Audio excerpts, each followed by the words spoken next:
우리 기도하고 시작하겠습니다. 하나님 감사합니다. 오늘도 우리에게 생명을 누릴 수 있는 이 복된 날을 선물로 주셔서 감사합니다. 우리의 온 생애가 하나님이 주신 선물임을 고백하며 하나님의 그 선하심을 찬양합니다. 하나님, 오늘도 말씀을 통해서 우리의 삶 가운데 하나님의 그 인애, 그 한결같으신 사랑을 다시 새롭게 깨닫고 그 사랑에 힘입어 이 땅에 공의를 심고 인애를 거두는 복된 인생 되게 하여 주시옵소서. 예수님의 이름으로 기도했습니다. 아멘. 호세아 10장 말씀입니다. 오늘 말씀은 호세아 시대의 북이스라엘의 마지막 왕, 그 이름이 호세아랑 똑같습니다. 호세아 왕 시대에 일어났던 일로 보고 있습니다. 1절 말씀, 이스라엘은 열매 맺는 무성한 포도나무라. 열매 맺는 무성한 포도나무다. 얼마나 좋은 말입니까? 열매를 맺는다. 그것도 무성하게, 아주 풍성하게 열매를 맺는다. 근데 이 말이 참 좋은 말이면서도 안타까운 말인 것을 우리는 본문을 통해서 알 수 있습니다. 왜 그러냐면 열매가 많을수록 재단을 많이 만든다는 것입니다. 그리고 그 땅이 번성할수록 주상을 아름답게 한다는 것입니다. 자, 여기서 우리가 이 재단은 무엇이냐면 하나님 앞에 예물을 드리는 곳이었죠. 맨 처음에 재단이 생긴 것은 노아 홍수가 끝나고 나서 하나님께 감사의 제단을 드렸습니다. 그때는 단이라고 했죠. 단을 쌓았다. 그래서 돌로 이렇게 단을 쌓아서 제물을 드리고 하나님 앞에 감사의 마음을 표현한 것입니다. 그것이 노아로부터 시작해서 아브라함, 이삭, 또 야곱 다 이렇게 단을 쌓았죠. 근데 그것이 이제 나중에는 제단이 되었습니다. 제단이 되어서 제단에서는 희생 제물을 드림으로 인해서 하나님과 인간이 다시 관계가 회복되는 그 아름다운 일들이 있었던 것이 제단이었지 않습니까? 그런데 이스라엘 백성들이 그 열매가 많을수록 제단을 많이 지었다는 겁니다. 그런데 주상도 지었다는 것입니다. 이 주상이라는 것은 한마디로 우상인 것입니다. 돌과 나무로 만든 그 우상 덩어리들을 지었는데 아름답게 했다, 꾸몄다, 화려하게 만들었다는 것입니다. 하나님은 제단을 만들 때 꾸미지 못하게 하셨습니다. 맨 처음에 단을 쌓을 때도 돌을 깎아서 하지 말고 있는 돌 그대로를 하라고 하셨습니다. 이건 뭐냐면 우리가 교회에 건축을 하다 보면은 작정 헌금을 하지 않습니까? 그런데 사람들이 자기가 갖고 있는 돈에서 떼어서 드리는 것은 참 귀한 것인데 빚을 내서 크레딧 카드를 긁어서 그렇게 헌금을 하는 것을 봅니다. 이 하나님이 기뻐하시지 않는 것이죠. 이스라엘 백성들에게 제단은 어떤 의미였을까? 여러분과 저에게 교회란 어떤 의미입니까? 예배란 어떤 의미입니까? 단순히 우리가 죄사함 받기 위한 것이 예배입니까? 아니지 않습니까? 제단에서는 죽음이라는 제물이 죽는 그 희생을 통해서 죄사함을 받지 않습니까? 그런 죽음을 대가로 치른 그 감격과 감사는 없어진 지 오래고 마치 벌 받지 않기 위해서 주일 성수를 하는 것처럼 뭔가 큰 일을 당할 때 어려움을 당하지 않기 위해서 보험을 듣는데 헌금을 보험을 들듯이 그리고 교회 봉사를 보험 들듯이 하고 있다는 것입니다. 우리는 하나님이 우리에게 축복해 줄수록 성숙해야 됩니다. 성숙해진다는 것은 무엇이냐면 점점 삶이 심플해지는 것을 말합니다. 화려해지는 것이 아닙니다. 정리하면서 사는 것, 정돈하면서 사는 것이 그것이 성숙입니다. 외모뿐만 아니라 말하는 것도 생각하는 것도 심플해져야 됩니다. 보는 것도 심플해져야 합니다. 그게 바로 성숙입니다. 그런데 미성숙한 건 뭡니까? 욥기서에 보면 우리 사탄이 여기저기 두루 다녔다고 했습니다. 이 미성숙한 사람들의 모습이 바로 여기저기 두루 다니는 것입니다. 유튜브도 막 여기저기 막 들어가는 겁니다. 이것도 볼까 저것도 볼까. TV 채널을 틀어도 여기저기 계속 트는 겁니다. 이게 바로 미성숙한 모습이라는 것입니다. 기도도 그렇고 사람들과 대화할 때도 점점점 화려하게 꾸미는 것입니다. 강단에 이 꽃꽂이를 하지 않습니까? 이 꽃꽂이를 하는 마음, 그 중심은 귀한 겁니다. 그러나 뭔가 더 화려하게 꾸미기 위해서 꽃꽂이를 하는 것, 장식을 하는 것. 제단에 그 피를 뿌리는 제단에 꽃꽂이를 한다. 제단과 핏뿌림과 꽃꽂이가 이게 어울릴까 우리는 생각을 해봐야 합니다. 그리고 이 꽃꽂이를 하면서 이 금액이 적지 않습니다. 우리가 그 꽃꽂이를 할 수 있는 금액이 있다면 사실은 강단을 꾸미는 일보다는 그것으로 더 힘들고 어려운 사람들을 도울 수 있는데 쓰는 것이 저는 더 하나님 기뻐하시지 않을까 하는 생각을 합니다. 하나님은 우리에게 화려함을 원하시는 것이 아니라 단아함, 단정함을 원하십니다. 다이아 반지, 진주 목걸이 이런 걸로 장식하기를 원하시는 게 아니고 정말 아름다운 사람은요, 머리에 핀 하나 꽂았는데도 이뻐요. 하나님이 그렇게 우리에게 단정함, 단아함을 원하신다는 것이죠. 이 메시지 성경의 1절을 어떻게 표현했냐면 수확이 풍성해지자 그만큼 예배가 난잡해졌다. 돈이 많아지자 우상을 만드는 일에 돈을 쏟아부었다. 교회가 돈이 많아지니까 헌금이 많이 거치니까 교회 묘지 사지 않습니까? 수양관 만들지 않습니까? 기도원 만들지 않습니까?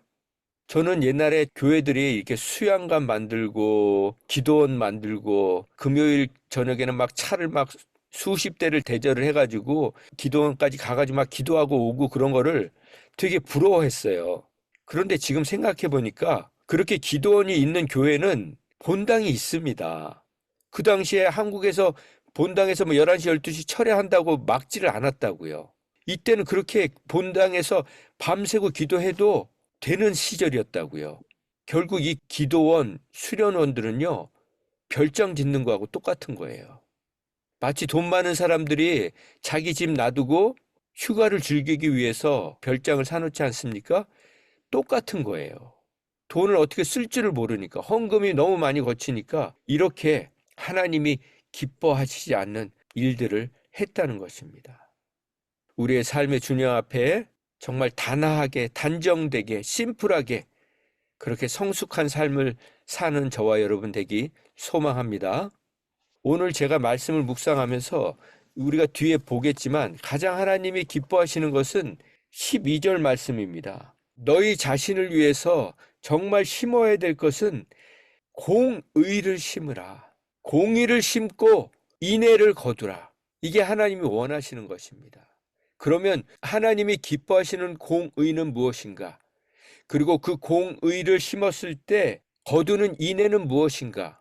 그것을 오늘 우리가 말씀을 통해서 살펴보려고 합니다. 우리 2절입니다. 그들이 두 마음을 품었으니 이제 벌을 받을 것이라. 하나님이 그 제단을 쳐서 깨뜨리시고 그 우상들을 다 부수시겠다는 것입니다. 여기서 두 마음이라는 것은 하나님도 섬기고 나도 섬긴다는 것입니다. 나의 뜻을 이루기 위해서 하나님을 섬긴다는 것입니다. 여러분 이 말이 이해가 가세요? 나의 뜻을 이루기 위해서 하나님을 섬긴다는 것입니다. 두 마음을 품는 것, 하나님이 기뻐하시지 않는다는 것입니다. 그 두 마음을 품은 사람들의 모습은 범죄와 다름없는 미소를 짓는다는 것입니다. 마치 우리가 너무나도 식상하게 쓰는 말들, 사랑합니다, 사랑하는 성도님들, 사랑하는 형제 자매님들, 이런 호칭이 나쁜 건 아니죠. 그러나 정말 우리가 사랑하고 있는지, 형제 자매로 대하고 있는지, 이것은 심각하게 생각해 봐야 된다는 것입니다. 마음을 나눌 수 없다면, 삶을 나눌 수 없다면, 우리의 가진 것을 나누고 있지 않다면 그 말은 하나님 앞에 가증스러운 말이 될 수 있다는 것입니다. 3절 말씀입니다. 그들이 헛된 말을 내며 거짓 맹세로 언약을 세우니 그 재판이 밭 일항에 돋는 독초와 같다고 하십니다. 이렇게 겉을 꾸미고 우상을 섬기는 사람들의 말은 허무한 말, 헛된 말, 거짓말을 한다는 것입니다. 거짓 맹세를 한다는 것입니다. 마음에도 없는 약속, 공약, 그런 말을 내뿜는다는 것입니다. 결국 그것은 독초를 심는 것과 똑같다는 것입니다. 독초는 우리가 어떻게 합니까? 다 뽑아내지 않습니까? 결국 심판을 받게 된다는 것입니다. 그것이 바로 세상에서 얘기하는 공약과 같은, 지키지 못할 공약을 내세우는 것과 같다는 것입니다. 그 지키지 못할 공약을 내세우는 사람들이 만드는 것이 무엇입니까? 악법입니다. 악법. 그들은 많은 약속을 한다는 것입니다. 지키지도 못할 약속을 한다는 것입니다. 왜 그렇습니까? 그들은 사기꾼이기 때문이라는 것입니다. 이 사기꾼들이 어떻게 사기를 칩니까? 좋은 아이템이 있다. 좋은 사업이 있다. 그런데 정말 좋은 사업이 있고 아이템이 있고 돈을 많이 벌 수 있는 것이 있다면 왜 그 사기꾼들이 그것을 소개하겠습니까? 자기들이 그것을 하지. 결국 그들은 그런 거짓 계약을 체결해서 소송이 급증하게 만든다는 것입니다. 이게 바로 벌판의 독초처럼 독초를 심는다는 것입니다. 우상은 어떤 것입니까? 우상에겐 인격이 없습니다. 우상에겐 거룩함이 없습니다. 우상은 결국 성취와 성공이 목적입니다. 1등이 목적입니다. 우승이 목적입니다. 정말 저는 우리 이 세상이 1등을 지향하지 않는 세상, 우승을 지향하지 않는 세상이 되기를 원합니다.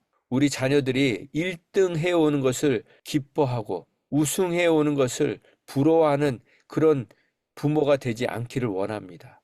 1등이 아니어도 함께 더불어 갈 수 있는, 꼴찌로 오고 있는 사람에게 그 짐을 같이 져줄 수 있는 그런 넉넉함이 있는 우리 자녀들, 또 우리의 인생이 되기를 원합니다. 5절 말씀입니다. 사마리아 주민이 벳 아웬의 송아지로 말미암아 두려워할 것이라. 그 백성이 슬퍼하며 그것을 기뻐하던 제사장들도 슬퍼하리니 이는 그의 영광이 떠나갑니다. 이 5절 말씀을 다른 성경엔 이렇게 번역을 했습니다. 벳 아웬에 있던 송아지가 없어지면 사마리아 주민들은 안달이 나게 될 것이다. 두려워하게 될 것이다. 왜냐하면 그 송아지를 섬기던 백성이 송아지를 생각하면서 슬퍼하고 함께 송아지를 섬기던 그 돌팔이 제사장들도 사라진 영광, 사라진 영화, 그 화려함 때문에 통곡하며 탄식하며 한탄할 것이다. 이렇게 번역을 했습니다. 벳 아웬이라고 되지 않습니까? 벳은 집이란 뜻입니다. 우리가 그래서 베들레헴 하면 떡집이라고 하지 않습니까? 그리고 엘은 하나님을 얘기하지 않습니까? 베델이 하나님의 집이었는데 여기 아웬이라고 붙이지 않았습니까? 아웬이란 뭐냐면 악하다, 사악하다, 우상, 또 미혹하는 자, 허무한 것, 무가치한 것이라는 뜻입니다. 그래서 이게 벳 아웬 하면 사륙의 집, 거짓의 집, 사악한 집이란 뜻입니다. 하나님의 집 베델이 사륙의 집, 거짓의 집, 살육의 집이 되었다는 것입니다. 하나님을 섬기던 그 베델이 우상 숭배의 중심지가 되었다는 것입니다. 죄의 도시가 되었다는 것입니다. 우리가 교회에서 이렇게 유치원들을 하지 않습니까? 학교를 하지 않습니까? 참 귀한 것입니다. 그러나 그것이 어느 순간 교회를 운영하는 운영의 도구로 전락하는 것이 얼마나 많은지 모릅니다. 지금 사마리아 주민들이 그랬다는 것입니다. 하나님께서 이 거짓 영광을 다 빼앗아 가시겠다는 것입니다. 6절 말씀입니다. 그 송아지는 아수르로 옮겨다가 예물로 야렙 왕에게 드리니 에브라임은 수치를 받을 것이요 이스라엘은 자기들이 계책을 부끄러워할 할 것이며. 이 말씀은 뭐냐면 이스라엘 백성들이 그 송아지를 자랑하면서 아수르 왕에게 예물로 갖다가 선물로 갖다가 줬는데 그 뇌물로 바친 그 대가로 받아오는 것은 수치뿐일 것이라는 것입니다. 망신만 당한다는 것입니다. 그렇습니다. 우리가 누구를 도와주고 선행을 베풀 때 거짓 마음으로 우리가 하면 우리에게 돌아오는 것은 수치와 망신밖에 없다는 것입니다. 우리의 좋은 의도, 우리의 선행들이 공의, 하나님이 원하시는 선행이 되기를 원합니다.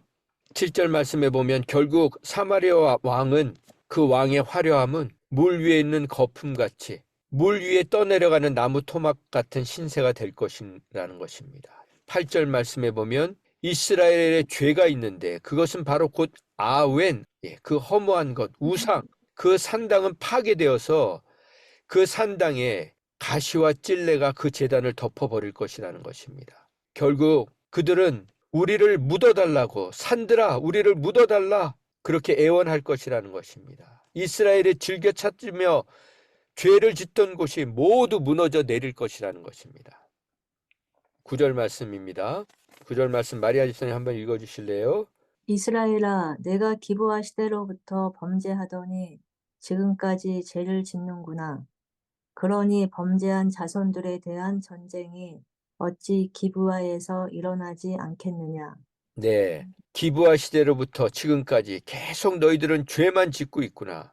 그러니 어찌 전쟁이 일어나지 않겠느냐. 그러면서 10절에 하나님이 너희들을 내가 징계할 것이다. 두 가지 죄 때문에 너희들을 벌할 것이다. 첫째 죄는 너희가 나를 떠난 것. 그리고 둘째 죄는 너희가 우상을 섬긴 것. 그것 때문에 내가 너희들을 만민들을 모아서 벌을 내리겠다고 말씀하십니다. 11절 말씀에 보면 에브라임은 마치 길들인 암소 같아서 곡식 밟기를 좋아하나. 이 곡식이란 무엇입니까? 풍요의 상징, 부의 상징. 이스라엘 백성들이 곡식 밟기를 기뻐한다는 것입니다. 왜 기뻐하냐면 더 많이 신전에 가서 죄를 지을 수 있기 때문에. 제가 처음에 미국에 올 때 라스베가스로 왔는데요. 지금은 모르겠습니다. 그 당시에는 라스베가스에서는 카지노에 가면 술을 공짜로 줬어요. 노름을 하라고. 이 술값이 비쌉니다. 근데 술을 공짜로 주는 것보다 그 사람들이 쓰고 가는 돈이 더 많기 때문에 술을 공짜로 주는 거죠. 이것처럼 그 당시에 신전에 가면 마음껏 즐길 수 있게 해줬다는 겁니다. 마음껏 음란한 짓을 할 수 있게 해줬다는 것입니다. 왜요? 결국은 우상을 섬기던 그 사제들, 그 제사장들, 그 여사제들, 왜 거기서 그 짓을 했겠습니까? 자기들에게 돌아오는 것이 없다면, 화대가 없었다면 그들이 거기서 그렇게 섬겼겠습니까? 우리의 섬김도 화대를 바라는 섬김이 되지 않기를 원합니다. 저도 제가 삭군되지 않기를 하나님 앞에 기도합니다. 그렇게 하나님이 물질의 마음이 다 빼앗겨 있는 이 이스라엘 백성들에게 하나님이 멍에를 메우셨다는 겁니다. 왜 그렇게 하셨냐면 12절 말씀에 너희는 이제 너희를 위해서 살지 말고 너희를 위해서 이런 곡식을 떠는 일에 관심을 갖지 말고 너희를 위해서 공의를 심어라. 그래서 인애를 거두라. 그리고 묵은 땅을 기경해라. 지금은 너희가 하나님을 찾을 때이다. 그러면 하나님이 너희에게 공의를 비처럼 내려주시리라. 이 말씀을 하셨다는 겁니다. 여러분, 공의를 심는다는 것이 무슨 뜻일까요? 공의를 심는다는 것은 선행을 심는다는 것입니다. 더 구체적으로 말하면 영혼들을 향해서 기도를 심으라는 것입니다. 보이지 않는 그 골방에서 기도를 심으라는 것입니다. 두 번째는 그 골방에서 나와서 내가 할 수 있는 것으로 선행을 베풀라는 것입니다. 물질이 있다면 물질로 선행을 베풀고 내 재능이 있다면 내 재능으로 섬기라는 것입니다. 이게 바로 공의를 베풀라는 뜻이라는 것입니다. 그렇게 공의를 베풀면 너희가 인애를 거둘 것이다. 인애는 무엇이냐면 unfailing love, 변함없는 사랑, 한결같은 사랑을 하나님께서 우리에게 베풀어 주신다는 것입니다. 그 변함없는 사랑, 한결같은 사랑, 그 사랑으로 또다시 다른 사람들에게 인애를 베풀라는 것입니다. 이게 바로 호세아에서 하나님이 우리에게 말씀하시는 것입니다. 하나님을 아는 지식, 이 백성이 하나님이 아는 지식이 없어서 망한다고 하지 않습니까? 이 하나님 아는 지식이라는 것은 뭐냐면 바로 인애를 얘기하는 겁니다. 하나님이 우리를 인애의 사랑으로, 한결같은 사랑으로 우리를 섬겨주시듯이 다른 사람을 그렇게 인애의 사랑으로 섬기라. 이게 바로 하나님을 아는 참된 지식이라는 것입니다. 결국 이 하나님의 인애와 자비, 하나님의 성품에 참여하는 것, 이것이 바로 하나님이 우리에게 원하시는 삶이라는 것입니다. 그런데 이스라엘 백성들은 인애를 심은 것이 아니라 밭을 갈아서 죄악을 심었다는 것입니다. 힘들게 갈아서 죄악을 심었다는 것입니다. 그래서 결국은 죄악을 거뒀다는 것입니다. 말씀을 마무리합니다. 하나님의 심판이 이 에브라임 이스라엘에게 임한 것은 그들이 거짓을 심었기 때문입니다.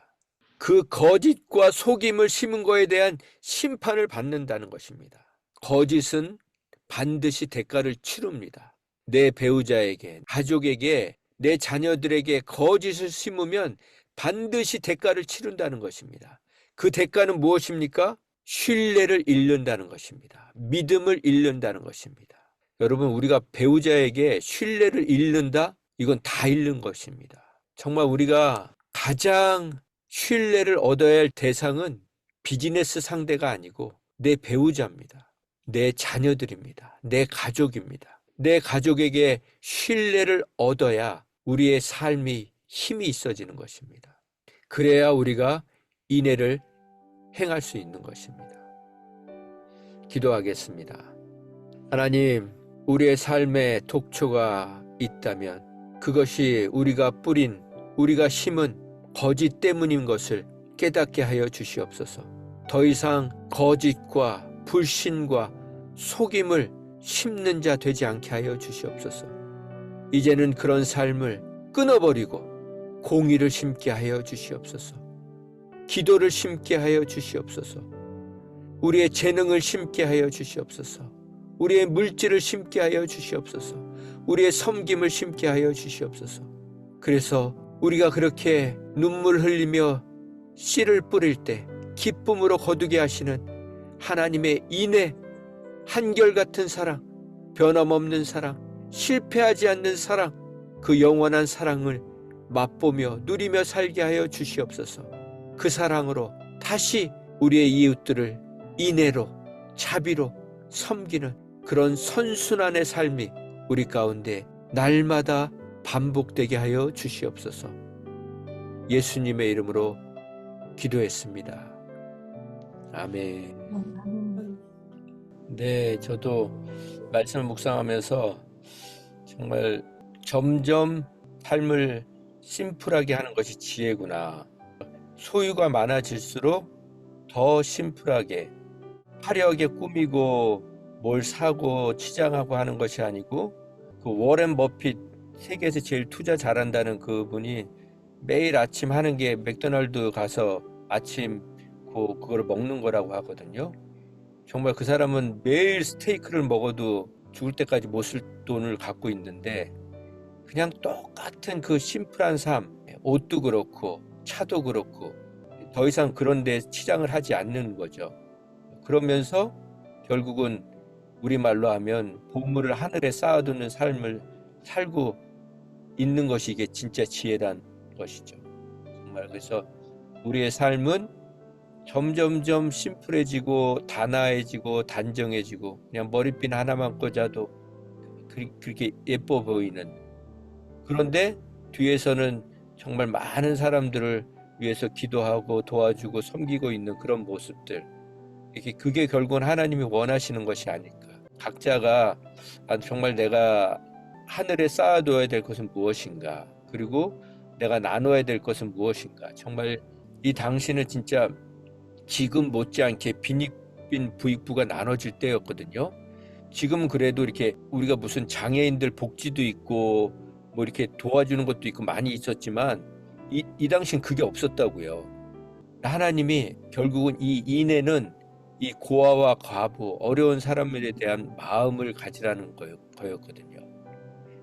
우리도 그런 마음, 우리도 어려운 것 같지만 사실 우리보다 더 어렵게 사는 사람들이 너무 많습니다. 정말 우리가 한 끼 식사하는 그 돈으로 한 달을 사는 사람들이 있고요. 그런 것에 우리가 마음을 좀 둬야 되지 않을까, 그런 생각을 합니다.